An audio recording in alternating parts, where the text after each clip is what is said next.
በስመ አብ ወወልድ ወመንፈስ ቅዱስ አሐዱ አምላክ አሜን። ድርሳነ ገብርኤል ዘታኅሣሥ ምዕራፍ 1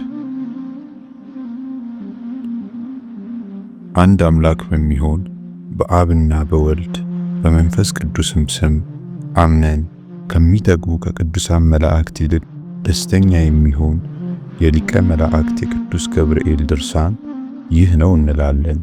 ለዓለም ሁሉ ፍስሐንና ሐሴትን የሚነግር ጸሎቱና በረከቱ ከአገልጋዩ ጋር ይሁን ለዘለዓለሙ አሜን።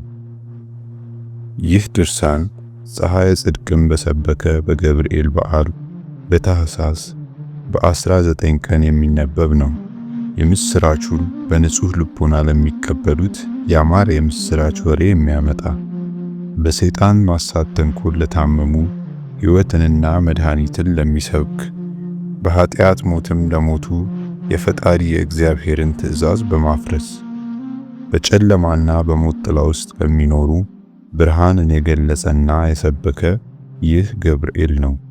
የነቢያትን ትንቢት የፈጸመ ይህ ገብርኤል ነው።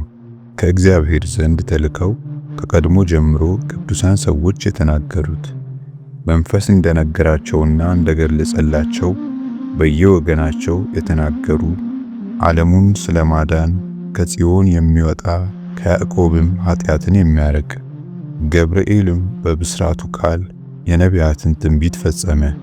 ለዓለሙ ሁሉ የደስታን ስሜት ያመነጨ ይህ ገብርኤል ነው። ከሰው ሁሉ ልቦና የመረረ የሐዘንን ስሜት ያጠፋ የጨለማ አበጋዝ በሚሆን በሰይጣን ማሳት ማታለል ቃል ከሚገድል ከእፉኝት መርዝ የሚከፋ ሔዋን ከእግዚአብሔር ዘንድ የሚያስደነግጥ ቃል ሰማች።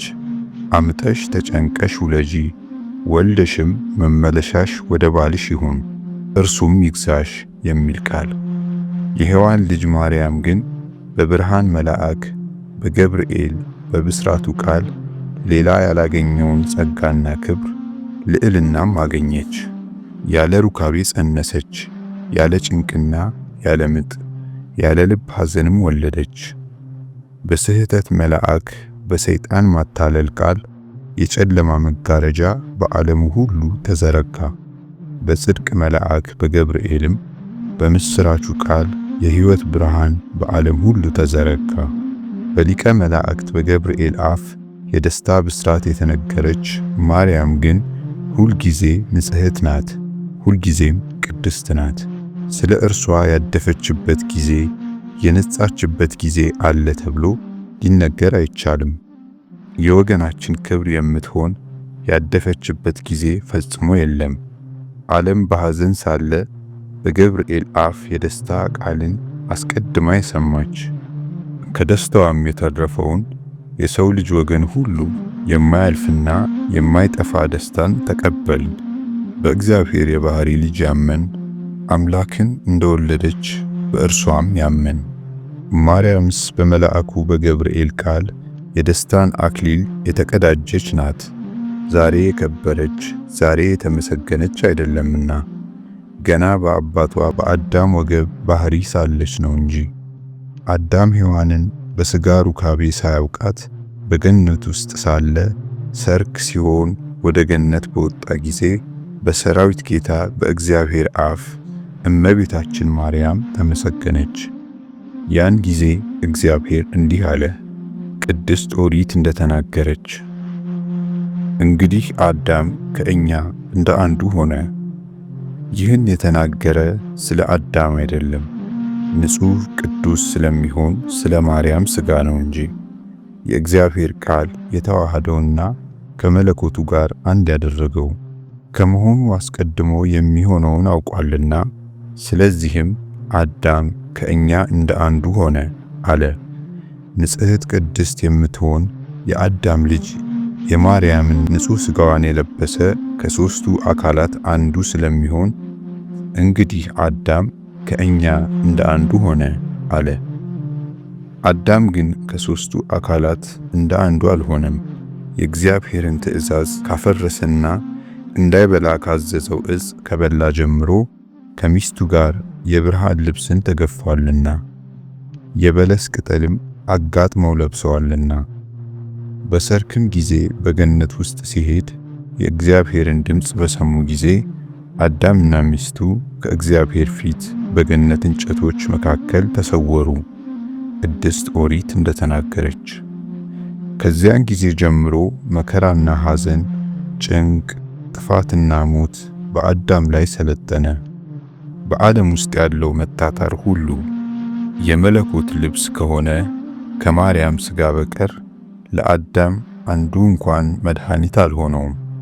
አዳም ከእኛ እንደ አንዱ ሆነ ብሎ እግዚአብሔር ስለሱ የተናገረለት። ያን ጊዜ አዳም በገነት ሳለ የማርያም እመቤትነቷና ክብሯ፣ ንጽሕናዋና ቅድስናዋ ታወቀ፣ ተረዳ። በጋብቻ ሥርዓት ከአዳምና ከሔዋን አንዱስ እንኳ በሥጋ ሳይወለድ በክብር ካለ ሥጋ ሁሉ የማርያምን ሥጋ ያን ጊዜ በኩር አደረገው። አዳም ከእኛ እንደ አንዱ ሆነ ብሎ መናገሩ። በሥጋ ለመወለድ በኩር የሆነ አይደለም፣ የእግዚአብሔር ልጅ ስለለበሰው ንጹሕ ስለሆነ ስለ ማርያም ሥጋ አዳም ከእኛ እንደ አንዱ ሆነ ብሎ እግዚአብሔር እንደተናገረ አሁን አወቅ፣ ተረዳን።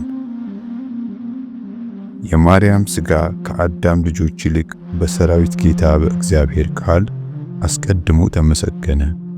የማርያም ሥጋ ክብር እንደ ነቢያትና እንደ ሐዋርያት ሥጋ ክብር አይደለም፣ እንደ ጻድቃን እንደ ሰማዕታትም አይደለም፣ ከሦስቱ አካላት እንደ አንዱ አካል ነው እንጂ። አዳም ከእኛ እንደ አንዱ ሆነ ተብሎ እንደ ተነገረ ደስ የሚሰኝ የምሥራችን በሚናገር በሊቀ መላእክት በገብርኤል ቃል አስቀድሞ ተነግሮ ያለ ዘርአ ብእሲ ከማርያም ሰው ሆነ። የድንግልናዋንም ማኅተም ሳይለውጥ ከእርሷ ተወለደ። መለኮቱም ከትስብእቱ ጋር አንድ ሆነ። በሰማይ ካሉ መላእክትም በአንድ ምስጋና ተመሰገነ። በልደቱም ቀን አመሰገኑት። በሰማይ ለእግዚአብሔር ምስጋና ይገባል፣ በምድርም ሰላም ለሰው ልጅ ነጻነቱ እያሉ። ምዕራፍ 2 እግዚአብሔር አዳም ከእኛ እንደ አንዱ ሆነ ያለው እነሆ በማርያም ሥጋ ተፈጸመ። ስለዚህም ማርያምስ በሁለት ወገን ድንግል ናት እንላለን። በሐሳቧም ድንግል ናት፣ በሥጋዋም ድንግል ናት። በጋብቻ ከሚደረገው ከሰው ሁሉ ይልቅ ልደት አስቀድሞ እግዚአብሔር አክብሯታልና። ማርያምስ ለሰውና ለመላእክት መመኪያ ሆነች።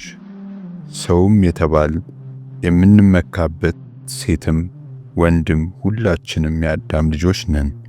እኛን ለማዳን አምላክን በሥጋ ወልደዋለችና። መላእክትም ይመኩባታል። ከእነርሱ አንዱ ገብርኤል የሚባለው የአምላካቸውን ልደት ነግሯልና፣ እንደ ነገራትም ሆኗልና፣ እንዳበሰራትም ተፈጽሟልና። ከእሳት የተፈጠሩ የሰራዊት አለቃ መልአክ ገብርኤል ይህ ነው የብስራቱ ምስጢር ግሩም የሚሆን ጌትነቱና ክብሩ በወንጌለ መንግሥት የተነገረ ከእግዚአብሔር ዘንድ ወደ ማርያም የተላከ ይህ ሊቀ መላእክት ገብርኤል ነው። ወልደ እግዚአብሔር ከእርሷ ሰው መሆኑን ይነግራት ዘንድ ለዘካርያስ የዮሐንስን መወለድ በነገረው በስድስተኛው ወር ሉቃስ በወንጌለ መለኮት እንደተናገረ ገብርኤል የሚባል ሊቀ መላእክት በስድስተኛው ወር ከእግዚአብሔር ዘንድ ተላከ። ናዝሬት ወደምትባል ወደ አንዲት ገሊላ ሀገር ከዳዊት ወገን ለሚሆን ስሙ ዮሴፍ ለሚባል ሰው ወደ ታጨች ወደ አንዲት ድንግል፣ የዚያችም ድንግል ስሟ ማርያም ነው። መልአኩ ወደ እርሷ ገባ፣ እንዲህም አላት፣ ጸጋን የተመላሽ ደስተኛ ሆይ እግዚአብሔር ካንቺ ጋር ነውና ደስ ይበልሽ። ከሴቶች ይልቅ አንቺ የተባረክሽ ነሽ። ባየችውም ጊዜ ከቃሉ የተነሳ ደነገጠች፣ አስባም እንዲህ አለች፣ ይህ እንደምን ያለ ሰላምታ ነው? መልአኩም እንዲህ አላት፣ ማርያም አትፍሪ፣ በእግዚአብሔር ዘንድ ባለሟልነትን አግኝተሻልና። አሁን ትጸንሻለሽ፣ ወንድ ልጅም ትወልጃለሽ፣ ስሙንም ኢየሱስ ትዪዋለሽ። እርሱም ታላቅ ነው፣ የልዑል እግዚአብሔርም ልጅ ይባላል። እግዚአብሔር አምላክም የአባቱን የዳዊትን ዙፋን ይሰጠዋል። ለያዕቆብም ወገን ለዘለዓለሙ ይነግሣል፣ ለመንግሥቱም ፍጻሜ የለውም። ማርያም መልአኩን አለችው፣ ወንድ ስለማላውቅ ይህ እንደምን ይሆንልኛል? መልአኩም መልሶ አላት፣ መንፈስ ቅዱስ ያድርብሻል፣ የልዑል ኃይልም ይጋርድሻል፣ ያጠናሻል። ከአንቺም የሚወለደው ቅዱስ ነው፣ የልዑል የእግዚአብሔርም ልጅ ይባላል። ከዘመዶችሽ ወገን የምትሆን ኤልሳቤጥም እርሷስ እንኳ በእርግዝናዋ ላይ ወንድ ልጅ አግኝታ ጸንሳለች። መካን ለሚሏት ኤልሳቤጥ ከጸነሰች 6 ወር ሆኗታል፣ ለእግዚአብሔር የሚሳነው ነገር የለምና። ማርያምም መልአኩን አለችው፣ የእግዚአብሔር ባሪያው አለሁ፣ እንደ ቃልህ ይደረግልኝ። ለማርያም እንደነገራት ከመልአኩ ከገብርኤል ቃል ሰምተናል። መንፈስ ቅዱስም ያድርብሻል፣ የልዑል ኃይልም ይጋርድሻል፣ ያጸናሻል። ከአንቺም የሚወለደው ቅዱስ ነው፣ የልዑል ልጅም ይባላል። በእርሷ በእመቤታችን ላይ ያደረ መንፈስ ቅዱስም በነቢያትና በሐዋርያት እንዳደረ ያለ አይደለም፣ በነፍስና በሥጋ እንዲያጸናቸውና እንዲያከብራቸው መንግሥተ ሰማያትም እንዲያገባቸው በምእመናን ሁሉ ላይ እንዳደረው አይደለም። ማርያምን ግን ከእናቷ ማኅፀን ጀምሮ በማይመረመር ንጽሕናና ክብር በእውነት አነጻት አከበራት እንጂ። ወልደ እግዚአብሔርም ሰው በሆነ ጊዜ መንፈስ ቅዱስ አደረባት። ጽንሷ ያለ ዘርአ ብእሲ በግብረ መንፈስ ቅዱስ ይሆን ዘንድ መንፈስ ቅዱስም ለአንዲት ሰዓት ለዓይን ጥቅሻ ያህልስ እንኳ ከእርሷ አልተለየም። ለዘለዓለሙ ከእርሷ ጋር ባለመለየት ይኖራል። የእግዚአብሔር እናት ትሆን ዘንድ የልዑል ኃይል ጠበቃት። ይህም የልዑል ኃይል ጥበቃ ከእርሷ አልራቀም፣ እርሷንም ከመጠበቅ ለዘለዓለሙ አላራቀውም። ወልድም ያለ ዘርአ ብእሲ ከእርሷ ተወለደ። በነቢዩ ዳንኤል እንደተነገረ እጅ ሳይነካው ድንጋይ ከተራራ ተፈንቅሎ ወረደ፣ ምስሉንም ፈጨው፣ ቀጠቀጠው። ያ ምስልም እንደ አደባባይ ትቢያ ሆነ። የቀጠቀጠውም ድንጋይ ታላቅ ተራራ ሆኖ በምድርም ሁሉ መላ። ደብር የተባለችውም እብነ ሕይወት ከእርሷ የተወለደ ማርያም ናት። የሥጋ ፈቃድ በሚሆን ዋዛ ነገር የሰው እጅ ሳይጨብጣት ወልድም ከእርሷ ከተወለደ በኋላ ጸጋውና ኃይሉ ፍቅሩ ከእርሷ አልተለየም። መፈራቱና መወደዱ ከላይዋ ላይ አልራቀም። ስለዚህም ማርያምስ በሁለት ወገን ድንግል ናት እንላለን። በሥጋዋ ድንግል ናት፣ በሕሊናዋ ድንግል ናት። ልዩ የሚሆን የሦስቱ ፈቃድ በእርሷ ላይ አድሯልና በእግዚአብሔር ፈቃድ ከማይሠራ ከሥጋ ልማድም በሥጋዋም በአሳቧም አንድነት እንድትጠበቅ አደረጋት። በመልአክ በገብርኤል ቃል የማያልፍ የደስታን ምስራች አስቀድማ የተነገረች ማርያም ይህች ናት።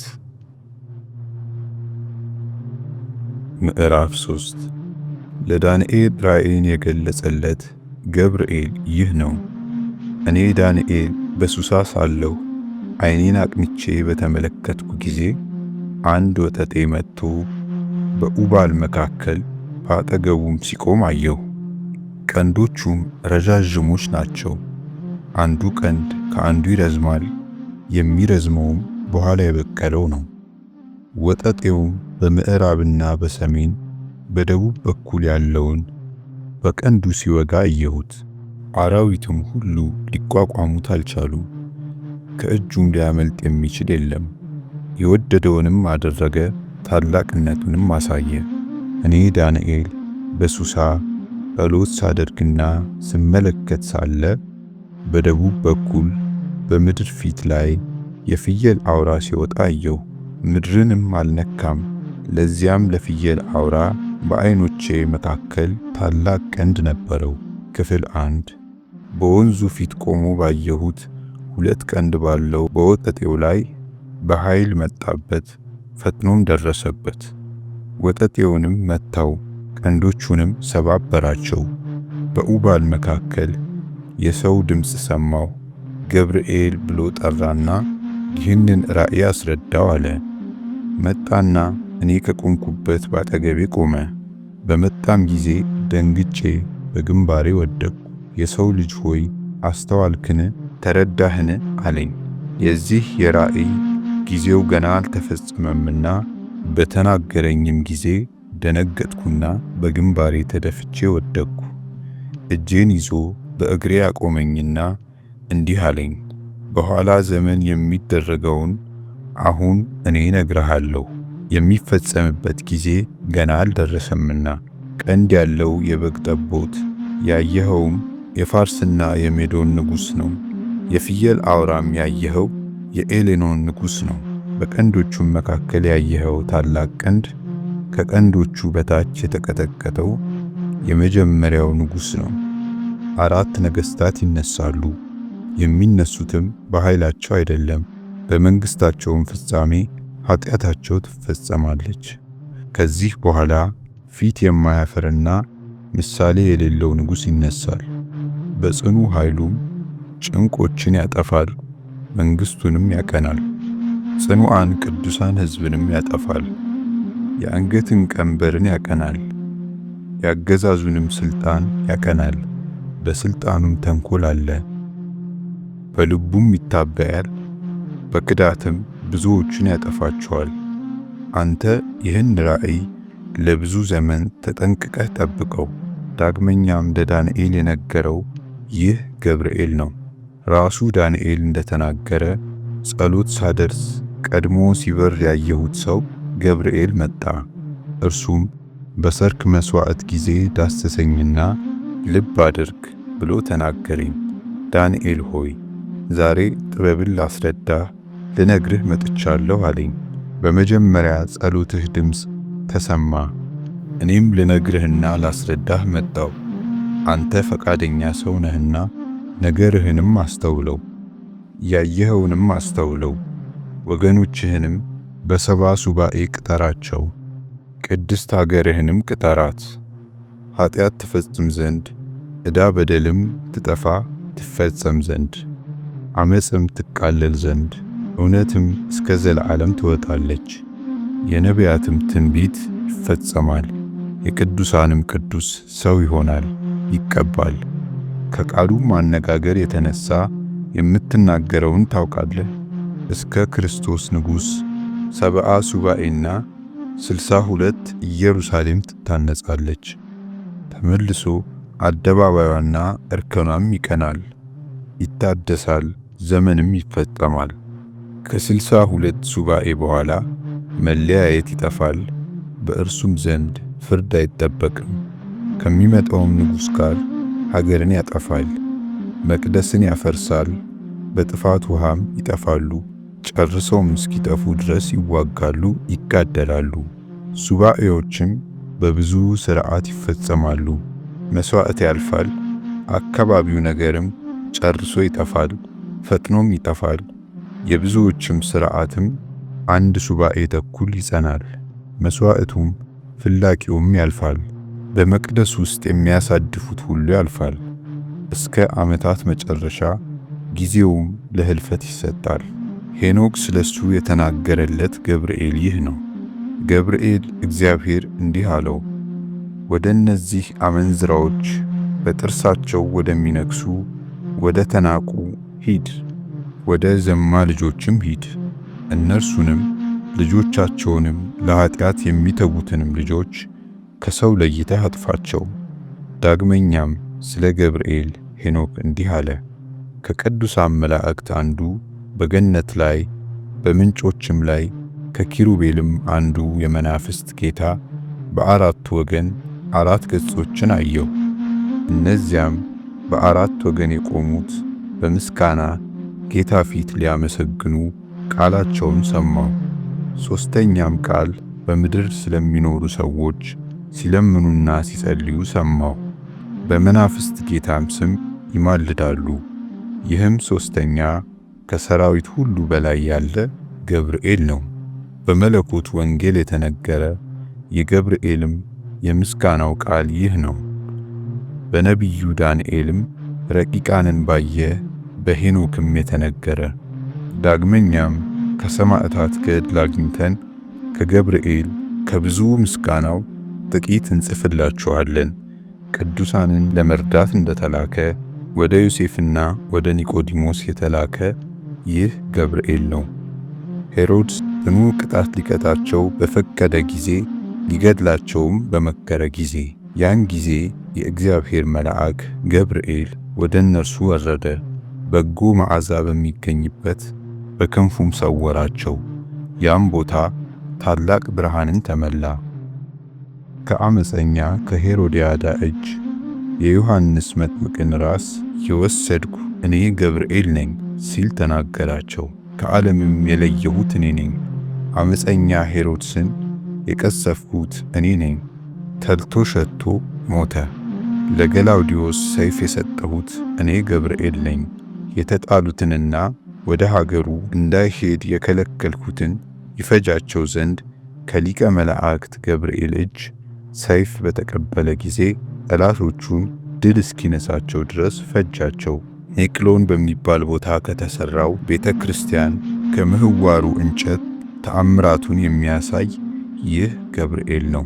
በውስጧ የግብፅ ባህር ምልክት ያለባት ከዚች ዕፅ በቅዳሴ ጊዜ እንደ ወዝ ሆኖ ውሃ ይታያል። ጽጋብ የሚሆን እንደሆን በዚያች ዓመት ከእርሷ የውሃ ጠብታ ይታያል። ረሃብም የሚሆን እንደሆነ ከእርሷ እንደ እሳት ብልጭታ ይታያል። አባ አካውህን የረዳው በክርስቶስ ስም ጭንቅ መከራም በተቀበለ ጊዜ በሰማዕትነት ያጸናው ይህ ገብርኤል ነው። የደስታ መልአክ ከሚሆን ከቅዱስ ገብርኤል ከብዙ ምስጋናዎቹ እነሆ ትንሽ ጻፍንላችሁ። የመታሰቢያውን በዓል ሰምታችሁ ታከብሩ ዘንድ በልመናውም ከሰይጣን ወጥመድ ትድኑ ዘንድ የቤተ ክርስቲያን ልጆች ሁላችሁንም ብርሃን በተሞሉ ክንፎቹ ያድናችሁ ዘንድ ልመናችሁንም ከኃያላን ጌታ ፊት ሁልጊዜ ያሳርግላችሁ ዘንድ በእስራኤል ዘንድ ወደ ተመሰገነ በቅዱሳንም ላይ ወደሚያድር ጌታ በመለመንና በመስገድ ኃጢአታችሁን ያስተሰርይላችሁ ዘንድ በቅዱሳንም አድሮ ወደሚኖር ወደ ሕያው አምላክ በመዓልትም በሌሊትም ምስጋናችሁን ያሳርግላችሁ ዘንድ የዕጣናችሁንም መዓዛ በሰማይ ባሉ በካህናት ማዕጠንት ውስጥ ይጨምርላችሁ ዘንድ ጸሎቱና በረከቱ ከአገልጋዩ ጋር ይሁን። በዓሉን እያከበራችሁ በቀና ጎዳና ይመራችሁ ዘንድ የመላእክት አለቃ የሚሆን የቅዱስ ገብርኤል የምስጋናው መታሰቢያ የምትሆን ይህችን መጽሐፍ ለጻፍኩ ኃጥእና በደለኛ የምሆን ከእኔም ቸርነቱን ይቅርታውን እንዳያርቅ መላእክትን የፈጠረ የሁሉ አባት የዓለም ጌጥ ወደሚሆን ፈጣሪ ለምኑልኝ። ወገኖቹ ሁሉ የዘላለም ሕይወትን ይወርሱ ዘንድ ከስህተት ጎዳና የሚጠበቁ ጽኑዓንና ኃያላን በሚሆኑ መላእክት ሥልጣን ይጠብቀን። በፍጹም ልቦናችሁ እርሱን የሚያመልኩ ከእኔ አስቀድሞ የነበሩትን አበው ትጉሃንና ኃያላን በሚሆኑ መላእክት እጅ እንደረዳቸው እኔንም እንዲሁ ይርዳኝ።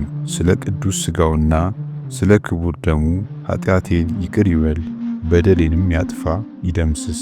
በታላቅ ግርማ በሚመጣበት ጊዜ በፊቱ እንዳናፍር ባለሟልነትን እናገኝ ዘንድ ትእዛዙን ለመፈጸም ሕጉን ጠብቀን ለመኖር የበቃን ያድርገን። በቸርነቱ ብዛት ከሰማያዊ አዳራሹ ያግባን። በሊቀ መላእክት ቅዱስ ገብርኤል ጸሎት እኛን አገልጋዮቹን ይጠብቀን፣ ይልቁንም ወዳጁን ለዘለዓለሙ ይጠብቀው። አሜን።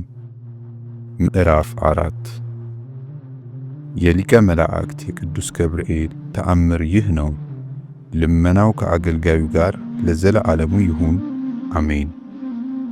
በቅድስት ሀገር በኢየሩሳሌም እሌኒ ንግሥት ወደ ሠራቻቸው አብያተ ክርስቲያናት እሄድ ዘንድ ጌታዬ ኢየሱስ ክርስቶስ ፈቀደ። በደረስኩም ጊዜ ከተሰቀለበትና ከተቀበረበት ከተነሳበትም ሰገድኩ። መለስ ብዬም በተመለከትኩ ጊዜ ጌታችን ኢየሱስ ክርስቶስ በዚያ ቦታ ያደረገውን ተአምርና መንክር አደነቅኩ። ሮማኖስ ከሚባል አበምኔትም ዘንድ ደረስኩ። በደረስኩም ጊዜ ከእርሱ ጋር ከመነኮሳቱ ተባረክን። እነርሱም ፍቅርም በተመላ ደስታ ተቀበሉን። ከቤተ ክርስቲያንም ገብተን ጸለይንና ተመልክተን የምንደሰትባቸውን መጻሕፍት ይሰጠን ዘንድ አበምኔቱም ማለድነው። ከፍቅሩም ብዛት የተነሳ የቤተ ክርስቲያኑንና የመጻሕፍቱን መክፈቻ ሰጠን። መጻሕፍትንም በመረመርኩ ጊዜ በደብረ ዘይት የሐዋርያትን ስብሰባ የሚናገር አገኘው። በተመለከትኩም ጊዜ እንዲህ የሚል አገኘው። ሐዋርያትም በደብረ ዘይት ሳሉ ጌታችን ኢየሱስ ክርስቶስ ተገለጸላቸው፣ ረቂቅ ትምህርትንም ነገራቸው። ሚካኤልና ገብርኤልም በማይነገር ክብር ከእርሱ ጋር ይመላለሳሉ። ጴጥሮስም ጌታችንን አቤቱ የሕይወት ቃል አሰማን አለው። ሁሉን ነግረኸናልና መልካቸው ያማረ እነኚህ የሚከተሉህ እነማን ናቸው? መድኃኒታችንም እንዲህ አላቸው፣ ከዓለሙ ሁሉ የመረጥኳቸው ወንድሞቼ እነኚህ ሁለት ወጣቶች፣ ይህ በቀኜ ያለው ሚካኤል ነው። እርሱ በፊቴ ቆሞ ለሰው ወገን ሁል ጊዜ ይለምናል። ይህም በግራዬ ያለው ገብርኤል ነው። እርሱም መሐሪ ከሆነ ከአባቴ ዘንድ ብስራትን ያመጣ ነው። ወደ ዓለም በላከው ጊዜ ሰው መሆኔን ከድንግል ማርያም መወለዴን አስረዳ። አስቀድሞም ለካህን ለዘካርያስ በዚያ ወራት ታየው። ወንድ ልጅ ይወለድልሃል፣ ስሙንም ዮሐንስ ብለህ ትጠራዋለህ አለው። አንደበት መዝጋትንና ዝምታን አመጣበት። የጌታ ወዳጁ ዮሐንስ መልሶ እንዲህ አለው፣ ጌታዬ አምላኬ ከመላእክት የመረጥካቸውና በፊትህ የሾምካቸው እነኚህ ብቻ ናቸውን? መድኃኒታችን እንዲህ አለው፣ ወዳጄ ሆይ 9ኙ የመላእክት አለቆች በሰማያት በእውነተኛ ብርሃን ይቆማሉ። ነገር ግን ሚካኤልና ገብርኤል እነርሱ በቀኜና በግራዬ መሐሪ በሆነ በአባቴ ፊት በመንፈስ ቅዱስም ፊት ይቆማሉ። የሚካኤልም ታላቅ በዓሉ በኅዳር 12 ቀን ነው። በታኅሳስ በ19 ቀንም የገብርኤል በዓሉ ነው። ይህንንም ከተናገረ በኋላ በታላቅ ክብር ወደ ሰማይ ወጣ። ከጥቂት ቀንም በኋላ ወደ ሀገሬ ተመለስኩ። ከእኔ ጋር ያሉትም ተመለሱ። እግዚአብሔርንም አመሰገንነው፣ እንደ ወደድነውም ሥራችንን ፈጽመናልና። ሳይገባኝ በመንበሩ ላይ እኔን ወደ ሾመኝ ወደ ኤጲስቆጶሱ ወደ ሚካሎስ ሄድን። የተደረገውን ሁሉ ነገርኩት። የሐዋርያትን ስብሰባ የሚናገረው መጽሐፍም እንዳገኘሁት የገብርኤልንም ነገር ነገርኩት፣ አስቀድሜ እንደተናገርኩት። ኤጲስቆጶሱም ነገሬን አልተቀበለኝም። ወደ ልዑል እግዚአብሔርም ጸሎት ለመጸለይ ወደ ቤቱ ገባ። በጸለየም ጊዜ የእግዚአብሔር መልአክ ታየው። ቄስ አርኬላኦስ ስለ እኔ ትናንት የነገረህን ስለምን አላመንክም አለው። ኤጲስቆጶስ ሚካሎስም እንዲህ አለው፣ ምክር አቅራቢ የተባልክ አንተ ማን ነህ? እርሱም እኔ ሊቀ መላእክት ገብርኤል ነኝ አለው። ወደ ዘካርያስ የተላኩ የዮሐንስንም ልደት የነገርኩ እኔ ነኝ። ወደ ማርያም የተላኩ ወንድ ልጅ እንደምትወልድ ስሙም አማኑኤል እንደሚባል የነገርኳት እኔ ነኝ። ይህንንም በሰማ ጊዜ ኤጲስቆጶሱ ታወከ፣ በምድር ላይም ወደቀ። መልአኩም መለሰለት እንዲህ ብሎ ና፣ ስለ እርሱ የነገርኩህንም እመን። ይህንም ተናግሮ በታላቅ ክብር ወደ ሰማይ ወጣ። በነጋም ጊዜ ወደ እኔ ላከና አርኬላዎስ ብሎ ጠርቶ ተነሳና ይህን የቅዱስ ገብርኤልን ቤተ ክርስቲያን ፈጽም አለኝ። የታየውንም ሁሉ ነገረኝ። እኔም ተደሰትኩና ከእርሱ ተባርኬ ወጣሁ። ያችንም ቤተ ክርስቲያን ልንሰራ ጀመር። በዚያችም ቤተ ክርስቲያን ሰውን የሚወድ እግዚአብሔር በቅዱስ ገብርኤል ስም ያደረገውን ተአምርና መንክር እነሆ እንነግራችኋለን። ስለ እርሱ በደስታ በዓል እናደርግ ዘንድ ልባችሁን ብሩህ ጆሮአችሁንም ንቁ አድርጉ። የሊቀ መላእክት የቅዱስ ገብርኤልን ሦስተኛ ተአምሩንም ስሙ። በሰው ቁመት ያህል አዘቅዝቀው መሬት ሲቆፍሩ በራሱ ላይ ቀንድ ያለው እባብ ወጥቶ የሚቆፍረውን ነከሰው።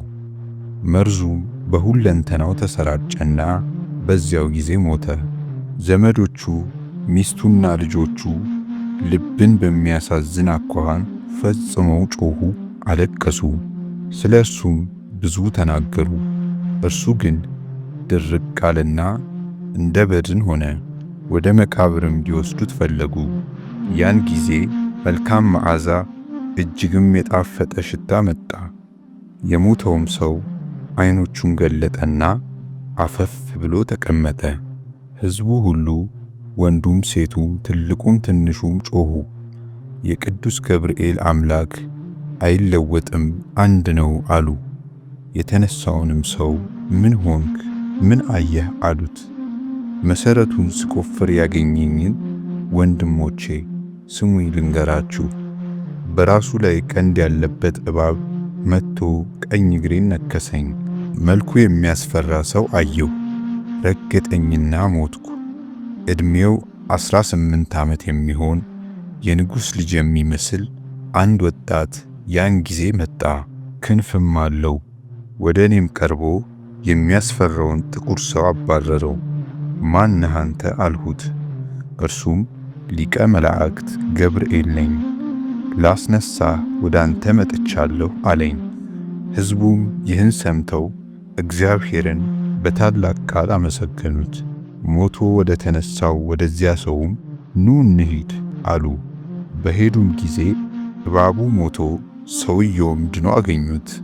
እግዚአብሔር ለሊቀ መላእክት ለገብርኤል የሰጠውን የቸርነቱን ብዛት አደነቁ። በረከቱ አገልጋዩን ይጠብቀው ለዘለዓለሙ አሜን። የሞተውን ሰው ያስነሳኸው ገብርኤል ሆይ የሚያስደነግጥ የእባብ መርዝ በሁለንተናው በመላ ጊዜ የታጋሽ አምላክ አመጣጥ በአደባባይ በሚሆንበት ጊዜ የምህረት እህል እየመገብ ከነፍስ ሞት አስነሳኸኝ። በደለኛው አገልጋይህም ከገሃነም ነፃ እሆን ዘንድ